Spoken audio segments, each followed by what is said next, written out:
Good morning and नमस्कार दोस्तों, स्वागत है आपका एक बार फिर से आपके अपने चैनल जीके सर्च इंजन पर। आज है 27 दिसंबर और 27 दिसंबर से रिलेटेड राजस्थान करंट अफेयर्स के जितने भी इंपॉर्टेंट क्वेश्चन हैं सभी हम इस वीडियो में डिस्कस करने वाले हैं। तो पूरा वीडियो बहुत ध्यान से देखें और वीडियो के एंड में मैं आपसे एक क्वेश्चन पूछूंगा जिसका आंसर आपको कमेंट बॉक्स में देना है। कल के वीडियो में मैंने आपसे क्वेश्चन पूछा था जो था हाल ही में पीराराम दायल का शाइनिंग वर्ल्ड कंपैशन अवार्ड 2020 के लिए चयन हुआ है। इनका संबंध राजस्थान के किस जिले से है? तो इसका सही आंसर आपको कमेंट बॉक्स में देना था। तो पीराराम दायल है वो राजस्थान के जालोर जिले से संबंधित है। बी ऑप्शन इसका बिल्कुल सही था। जिन दोस्तों ने बी ऑप्शन कमेंट बॉक्स में सही जवाब दिया उनको हार्दिक शुभकामनाएं। वन्य जीवों की सेवा को लेकर जालोर के चितलवाना के देवड़ा निवासी पीराराम दायल को Supreme Master Ching Hai International Association की ओर से शाइनिंग वर्ल्ड कंपैशन अवार्ड 2020 के लिए चुना गया है। इस अवार्ड के साथ इनको $16,000 का पुरस्कार राशि है वो दी जाएगी। इससे पहले यह पुरस्कार मेनका गांधी को भी मिल चुका है, तो यह आपको ध्यान में रखना है। दूसरे भारतीय है जिन्हें यह पुरस्कार मिला है। पीराराम दायल है वो वन्य जीवों पेड़ पौधों की रक्षा को लेकर किए गए कार्यों को देखते हुए इनको यह पुरस्कार मिला है। इस पुरस्कार हेतु 122 देशों के लोगों को शामिल किया गया था। चलिए स्टार्ट करते हैं आज के करंट अफेयर्स। तो पहला क्वेश्चन है, हाल ही में इंस्पायर अवार्ड मानक योजना में राजस्थान पूरे भारत में कौन से स्थान पर रहा है? तो इंस्पायर अवार्ड मानक योजना में राजस्थान है वो पूरे भारत में पहले स्थान पर रहा है। ए ऑप्शन इसका बिल्कुल सही है। आइए जानते हैं इंपॉर्टेंट फैक्ट्स। तो केंद्र सरकार द्वारा पूर्व राष्ट्रपति एपीजे अब्दुल कलाम की प्रेरणा से शुरू की गई विज्ञान एवं प्रौद्योगिकी विभाग की इंस्पायर अवार्ड मानक योजना में राजस्थान ने इस साल पूरे देश में पहला स्थान प्राप्त किया है।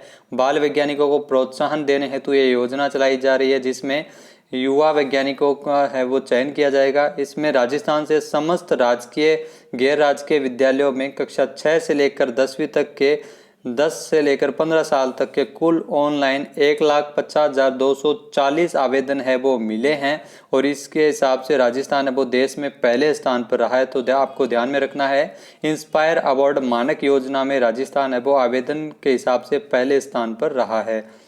जबकि गत वर्ष 25,444 आवेदन ही प्राप्त हुए थे, जो कुल आवेदन की तुलना में इस बार 6 गुना अधिक आवेदन है वो मिले हैं। इस वर्ष 2020-21 में ऑनलाइन आवेदन में राजस्थान है वो पहले स्थान पर है, बिहार दूसरे स्थान पर है, छत्तीसगढ़ तीसरे स्थान पर रहा है और कर्नाटक है वो चौथे स्थान पर रहा है।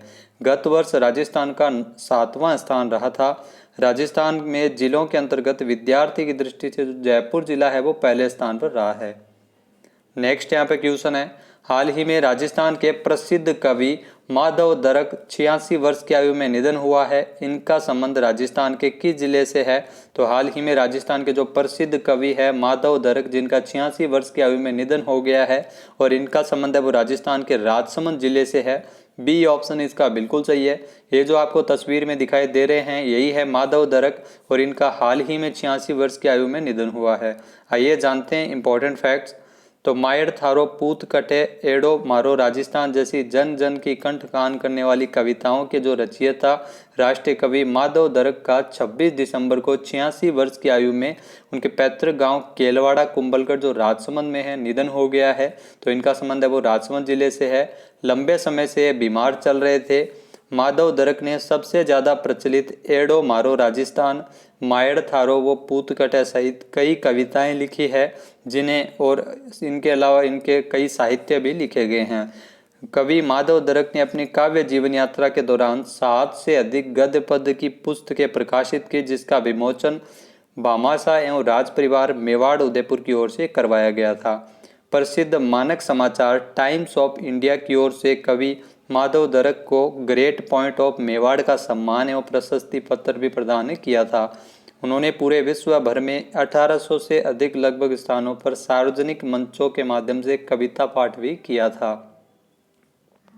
नेक्स्ट यहाँ पे क्वेश्चन है, हाल ही में राजस्थान से किसे राष्ट्रीय विकास में उत्कृष्ट योगदान के लिए राष्ट्रीय स्तर पर सम्मानित किया गया है? तो हाल ही में आपको बता दें कि राजस्थान से डॉक्टर सुबोध अग्रवाल को सम्मानित किया गया है। बी ऑप्शन इसका बिल्कुल सही है। आइए जानते हैं इंपॉर्टेंट फैक्ट्स। तो राजस्थान से उद्योग विभाग के जो अतिरिक्त मुख्य सचिव डॉक्टर सुबोध अग्रवाल को राष्ट्रीय विकास में उत्कृष्ट योगदान देने हेतु राष्ट्रीय स्तर पर सम्मानित किया गया है। सिविल सेवा में उल्लेखनीय योगदान के लिए इन्हें पुरस्कार 26 दिसंबर को आईआईटी दिल्ली एलुमनी एसोसिएशन नई दिल्ली के एलुमनी फेस्ट के अंतर्गत समारोह में दिया गया है।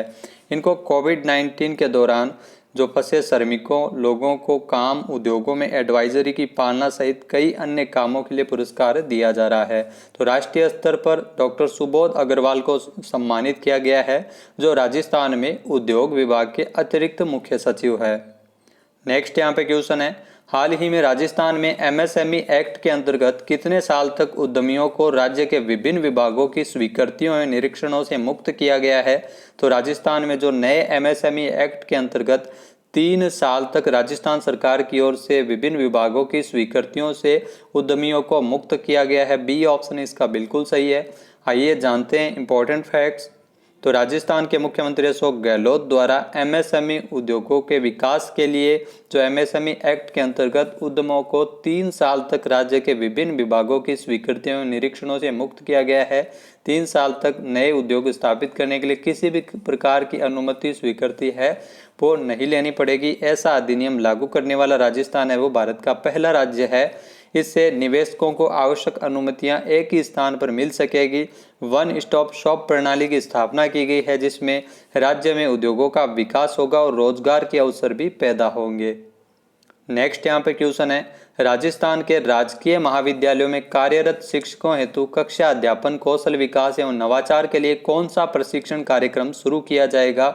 तो राजस्थान के सभी राजकीय जो महाविद्यालयों के अंतर्गत जो कार्यरत शिक्षकों के लिए अध्यापन कौशल विकास और नवाचार के लिए ज्ञान गंगा शिक्षण कार्यक्रम है वो शुरू किया जाएगा। सी ऑप्शन इसका बिल्कुल सही है। आइए जानते हैं इंपॉर्टेंट फैक्ट्स। तो राजस्थान के राजकीय महाविद्यालयों में कार्यरत शिक्षकों को उनसे संबंधित विषयों के आधुनिक ज्ञान संवर्धन प्रोत्साहन कक्षा अध्यापन कौशल विकास एवं नवाचार के लिए कॉलेज आयुक्तालय की ओर से ज्ञान गंगा शिक्षण कार्यक्रम है वो शुरू किया गया है। इसके अंतर्गत 11 जनवरी से लेकर 20 फरवरी तक कुल 5 चरणों में 23 राजकीय विद्यालयों महाविद्यालयों में शिक्षण प्रशिक्षण कार्यक्रम है वो आयोजित किए जाएंगे। इस दौरान कुल 46 कार्यक्रम है वो आयोजित होंगे। तो 11 जनवरी से ज्ञान गंगा शिक्षण कार्यक्रम है वो शुरू हो रहा है राजकीय महाविद्यालयों में कार्यरत शिक्षकों के लिए, जो 5 चरणों में संपन्न होगा। इस कार्यक्रम के अंतर्गत प्रत्येक विषय के अंतर्गत 6 दिन का शॉर्ट प्रशिक्षण कार्यक्रम होगा, जिसमें सभी शिक्षकों की उपस्थिति अनिवार्य रहेगी। नेक्स्ट है, शहरी विकास तथा आवासन मंत्रालय की रिपोर्ट में स्वच्छता सर्वे 2020 में राजस्थान का कौन सा शहर पहले स्थान पर रहा है? तो राजस्थान में जो जोधपुर शहर है वो राजस्थान में पहले स्थान पर रहा है। बी ऑप्शन इसका बिल्कुल सही है। आइए जानते हैं इंपॉर्टेंट फैक्ट्स। तो स्वच्छता सर्वेक्षण 2020 के तहत शहरी विकास एवं आवासन मंत्रालय की ओर से स्वच्छता सर्वे 2020 में राजस्थान का जो जोधपुर जिला है वो पहले स्थान पर रहा है। जोधपुर ने राजस्थान में पहला स्थान और देश में 29वां स्थान हासिल किया है। 10 लाख से अधिक आबादी वाले 3 शहरों में जोधपुर है वो प्रथम स्थान पर, जयपुर दूसरे स्थान पर और कोटा है वो तीसरे स्थान पर रहा है। मध्य प्रदेश का जो इंदौर शहर है वो लगातार चौथी बार देश का सबसे स्वच्छ शहर है वो चुना गया है स्वच्छता सर्वेक्षण 2020 के अंतर्गत। नेक्स्ट यहाँ पे क्वेश्चन है, हाल ही में राजस्थान के किस जिले में मनरेगा की खुदाई में हड़प्पा कालीन संस्कृति के आभूषण एवं अवशेष मिले थे? तो ये आपको जरूर ध्यान में रखना चाहिए, आने वाले एग्जाम में जरूर पूछा जाएगा। तो हाल ही में हड़प्पा कालीन संस्कृति के जो आभूषण और अवशेष मिले हैं वो सीकर के बिंजासी गांव से मिले हैं। सी ऑप्शन इसका बिल्कुल सही है। आइए जानते हैं इंपॉर्टेंट फैक्ट्स। तो राजस्थान का जो सीकर जिला है उसके बिंजासी गांव में मनरेगा की खुदाई में आभूषण हड़प्पा कालीन संस्कृति के प्राप्त हुए हैं। पुरातत्व विभाग की जांच में खुलासा किया गया है कि गांव के जोहड़ में 31 अगस्त को मनरेगा की खुदाई चल रही थी, जहां 4 फीट नीचे मिट्टी के बर्तनों के आभूषण मिले हैं। केंद्र एवं राज्य सरकार की पुरातत्व की टीम ने बिंजासी गांव जाकर इन आभूषणों की जांच की और आभूषणों के जांच करते समय कई अन्य भी चीज है वो मिली है। जिसमें रिपोर्ट में आभूषणों के साथ जली हुई हड्डियां भी प्राप्त हुई है। ऐसा प्रतीत होता है कि शमशान भूमि एक ही जगह रही होगी जहां मनुष्य की मौत के बाद उसके शरीर पर जो आभूषण है वो गाड़ने की प्रथा भी हो सकती है। तो ये प्राचीन आभूषण और मिट्टी के बर्तन प्राप्त हुए हैं सीकर के बिंजासी गांव से। राजस्थान में अभी तक हड़प्पा कालीन का जो सभ्यता के अंदर है वो कालीबंगा, हनुमानगढ़ और सीकर में इससे पहले गणेश्वर, झुंझुनू की छावसरी सभ्यता भी में कई आभूषण प्राचीन अवशेष भी मिल चुके हैं। नेक्स्ट यहाँ पे क्वेश्चन है, हाल ही में राजस्थान वित्त निगम के प्रबंध निदेशक के रूप में किसे नियुक्त किया गया है? तो राजस्थान वित्त निगम के प्रबंध निदेशक के रूप में कैलाश चंद्र वर्मा की नियुक्ति की गई है। बी ऑप्शन इसका बिल्कुल सही है। आइए जानते हैं इंपॉर्टेंट फैक्ट्स। तो हाल ही में राजस्थान वित्त निगम के जो प्रबंध निदेशक है वो कैलाश चंद्र वर्मा को नियुक्त किया गया है। इससे पहले कैलाश चंद्र वर्मा है वो जयपुर के संभागीय आयुक्त के पद पर रह चुके हैं। राजस्थान वित्त निगम की बात की जाए तो राजस्थान वित्त निगम की स्थापना राज्य वित्त निगम अधिनियम 1951 के अंतर्गत 17 जनवरी 1955 को की गई थी और निगम ने 8 अप्रैल 1955 से कार्य करना आरंभ किया था। नेक्स्ट यहाँ पे क्वेश्चन है, हाल ही में किस राज्य सरकार ने ग्रामीण क्षेत्रों में संपत्ति और भूमि संबंधी विवादों पर अंकुश लगाने के लिए एक विशेष वरासत अभियान शुरू किया है? तो हाल ही में उत्तर प्रदेश सरकार ने वरासत अभियान है वो शुरू किया है। ए ऑप्शन इसका बिल्कुल सही है। आइए जानते हैं इंपॉर्टेंट फैक्ट्स। तो उत्तर प्रदेश सरकार ने हाल ही में ग्रामीण क्षेत्रों में संपत्ति और भूमि संबंधी विवादों पर अंकुश लगाने के लिए वरासत अभियान शुरू किया है। ग्रामीण क्षेत्रों में भूमि संबंधी समस्याओं को समाप्त करने के लिए अपनी तरह का यह पहला अभियान है जो उत्तर प्रदेश सरकार की ओर से चलाया जा रहा है। इसका उद्देश्य भूमि और संपत्ति के लिए वरासत के नाम पर ग्रामीणों के शोषण को समाप्त करना और यह विशेष अभियान 15 फरवरी 2021 तक जारी रहेगा। वर्तमान में उत्तर प्रदेश के मुख्यमंत्री है योगी आदित्यनाथ। नेक्स्ट है, हाल ही में भारत में सुशासन दिवस कब मनाया गया है? तो हाल ही में भारत में सुशासन दिवस 25 दिसंबर को मनाया गया है। सी ऑप्शन इसका बिल्कुल सही है। आइए जानते हैं इंपॉर्टेंट फैक्ट्स। तो 25 दिसंबर को पूर्व प्रधानमंत्री अटल बिहारी वाजपेयी जी की जयंती पर भारत में सुशासन दिवस मनाया जाता है, यानी good governance day. Atal Bihari Vajpayee ji का जन्म 25 दिसंबर 1924 को मध्य प्रदेश के ग्वालियर में हुआ था और इस दिन आपको बता दें कि जो अटल बिहारी जी के उपलक्ष्य में आपको बता दें कि ये है दिन गुड गवर्नेंस डे मनाया जाता है। इस दिन वाजपेयी जी के सम्मान में सबसे पहले साल 2014 में सरकार में जवाबदेही लोगों के बीच जागरूकता बढ़ाने के लिए, जागरूकता को बढ़ावा देने के लिए और सरकार में जवाबदेही निश्चित करने के लिए इस दिन स्थापित किया था। अटल बिहारी वाजपेयी जी एक भारतीय राजनीतिज्ञ, असाधारण लेखक जिन्होंने भारत के 10वें प्रधानमंत्री के रूप में कार्य किया था।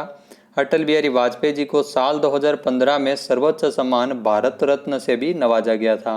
इन्होंने 3 बार भारत के प्रधानमंत्री के रूप में कार्य किया था। पहली बार 1996 में 13 दिनों का जो सबसे छोटा कार्यकाल है प्रधानमंत्री के रूप में वो इन्हीं का है। तो यहाँ से भी इंपॉर्टेंट क्वेश्चन जरूर पूछा जाता है। 1998 से लेकर 1999 तक 13 महीनों तक उनका दूसरा कार्यकाल रहा था प्रधानमंत्री के रूप में और उसके बाद 1999 से लेकर साल 2004 तक पूरा कार्यकाल है वो रहा था प्रधानमंत्री के रूप में। तो अटल बिहारी वाजपेयी जी की जो जयंती के अवसर पर 25 दिसंबर को गुड गवर्नेंस डे यानी सुशासन दिवस मनाया गया था। अब बात कर लेते हैं आज के हमारे क्विज की। तो आज का हमारा क्विज है, हाल ही में राजस्थान का पहला मास्क बैंक कहाँ स्थापित किया गया है? एक बार फिर से सुनिएगा, राजस्थान का जो पहला मास्क बैंक है वो कहाँ पर स्थापित किया गया है? इसका सही आंसर आपको कमेंट बॉक्स में देना है। और अगर ये वीडियो आपको पसंद आए तो इसे लाइक और शेयर जरूर करें। साथ ही साथ हमारे चैनल को भी जरूर सब्सक्राइब करें। इस वीडियो की PDF फाइल आप वीडियो के डिस्क्रिप्शन बॉक्स से डाउनलोड कर सकते हैं और इस क्वेश्चन का आंसर आप वोट करके भी कर सकते हैं। वीडियो कैसा लगा कमेंट बॉक्स में जरूर बताएं। वीडियो को ज़्यादा से ज़्यादा शेयर करें, लाइक करें। वीडियो देखने के लिए धन्यवाद। जय हिंद, जय भारत, जय राजस्थान।